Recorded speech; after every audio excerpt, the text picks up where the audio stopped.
Hello and welcome to my MT research presentation. My name is Elisheva Blatt and I'm going to be taking you through my MT research.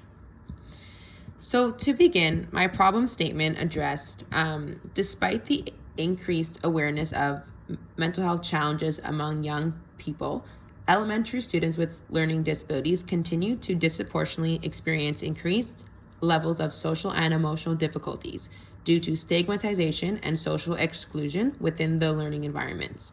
So this is what kind of guided me to further explore my research topic. For my main research question, this is what I addressed.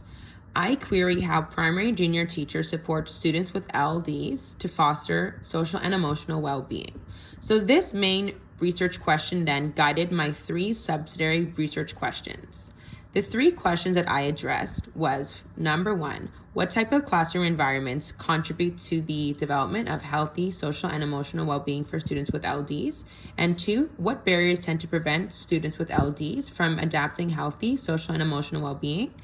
And three, what strategies can teachers use to promote social and emotional well-being for students with LDs? So from all those questions, from the main research question and the subsidiary question, I came across three organizing themes that presented in my research. And of course, these themes were based on the teachers' perspectives.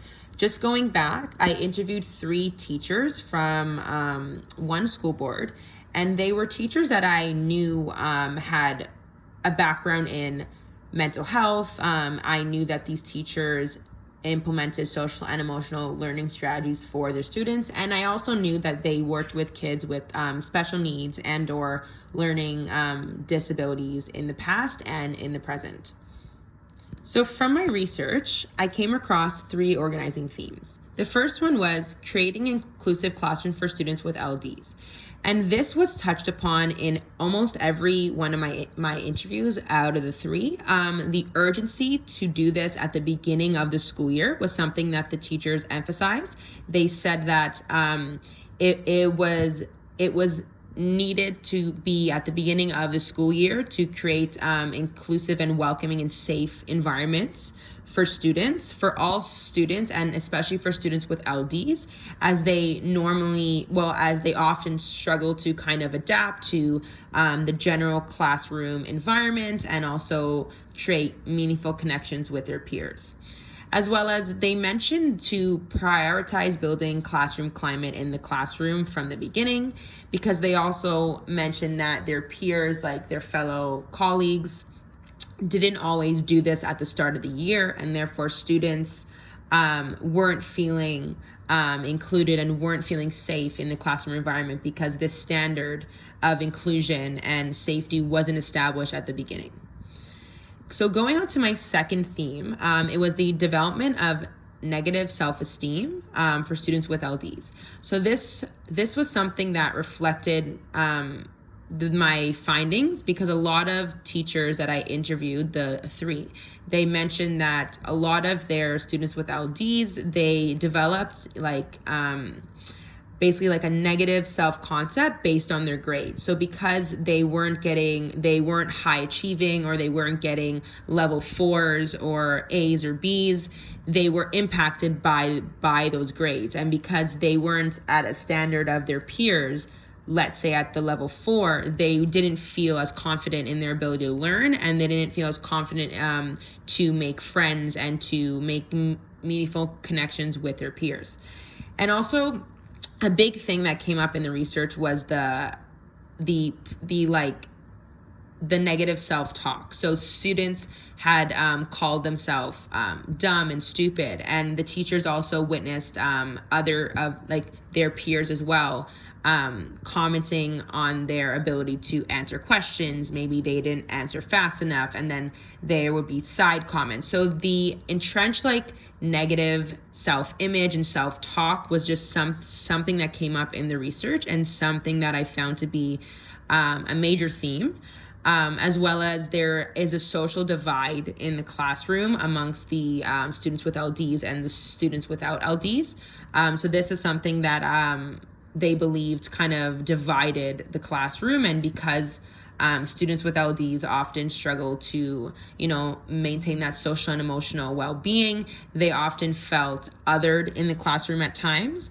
And this also led to sometimes a sense of bullying, because students felt that they didn't fit in, and they were often stigmatized for having a learning disability.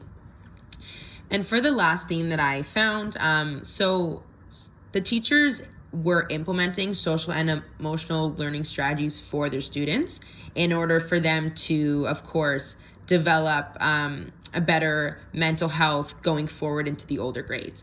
So what the teachers were prioritizing was honoring their strengths instead of the student defects. So by in the classroom, always trying to emphasize the strengths rather than what was going wrong, but what we can do better and what we have been doing well.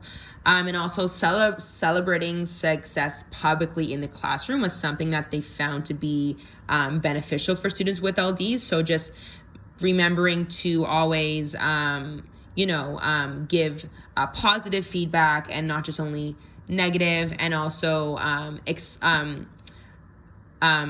putting their work up that they felt that was well done or that they did well. So just celebrating that in the classroom, so then their peers can also see what a good job they've done. And also mindfulness strategies were something that was talked about throughout the interviews,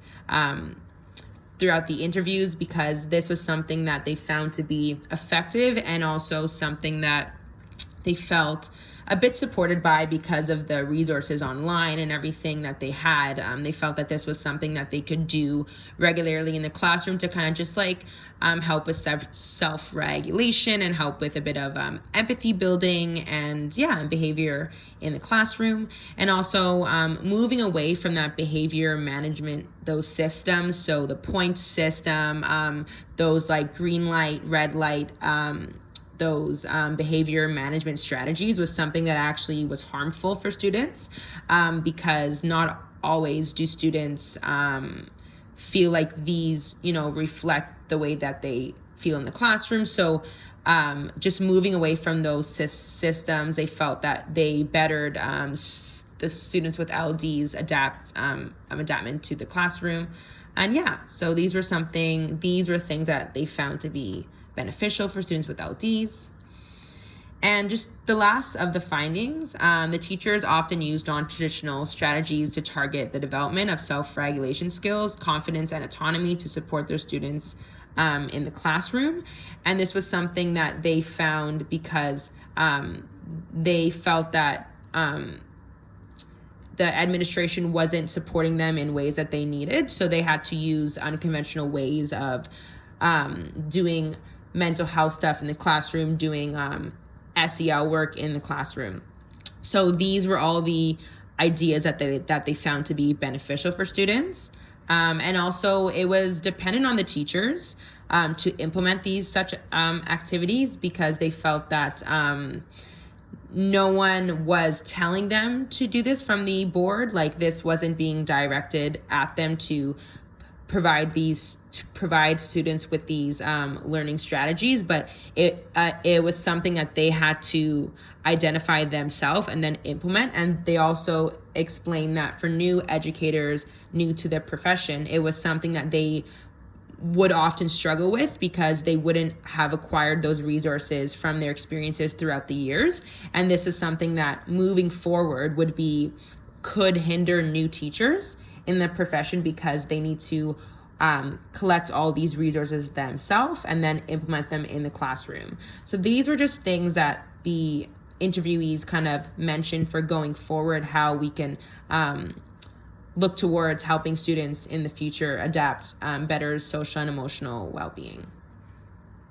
Thank you for listening.